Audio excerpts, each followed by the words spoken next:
दोस्तों आजकल एक कॉमन प्रॉब्लम देखी जा रही है ज़्यादातर ओल्ड एज के लोगों में कि उन्हें अपने कानों में कुछ आवाज़ें सुनाई देती हैं। जैसे घंटी जैसी आवाज़ें, सीटी जैसी आवाज़ें या अलार्म की आवाज़ें, या उन्हें अपने ही दिल की धड़कन बहुत तेज़ सुनाई देने लगती है। अब यह एक प्रॉब्लम होती है जिसे हम टिनिटस बोलते हैं।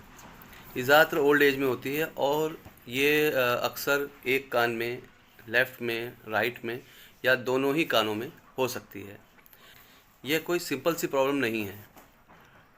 इसका कोई सटीक इलाज तो नहीं है, पर इसे कम किया जा सकता है।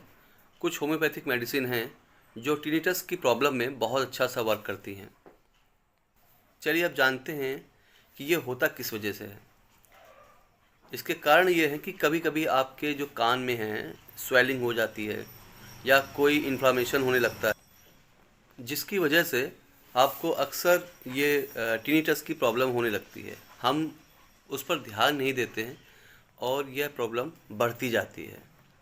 तो टिनिटस की प्रॉब्लम से निपटने के लिए, इसको अगर सिंपल लैंग्वेज में समझें तो कान में सीटी जैसी आवाज़ आना, कान में कोई भी शोर सुनाई देना, ये टिनिटस की प्रॉब्लम की निशानी है।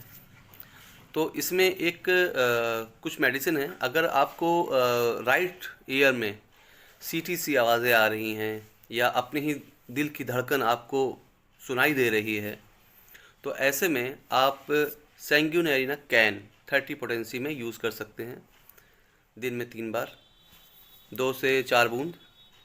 और अगर लेफ़्ट ईयर में आपको ये प्रॉब्लम हो रही है, सेम प्रॉब्लम आपको, मतलब अगर लेफ़्ट कान में भी आपको सीटी की आवाज़ सुनाई दे रही है या अपनी ही आवाज़ें सुनाई दे रही हैं या किसी तरह का शोर शराबा या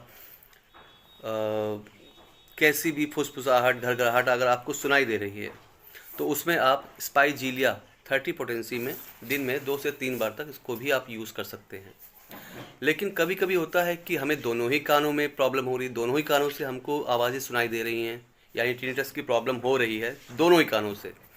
तो ऐसे में एक जिंकम वैलेरियाना मेडिसिन आती है, आप उसका यूज़ कर सकते हैं।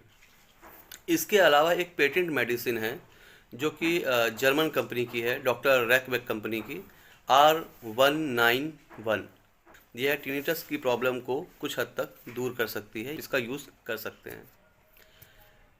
तो आज की वीडियो में बस इतना ही। मिलते हैं अपने नेक्स्ट वीडियो में, किसी नई प्रॉब्लम के बारे में आपको बताते हैं अपने नेक्स्ट वीडियो में। तब तक के लिए धन्यवाद।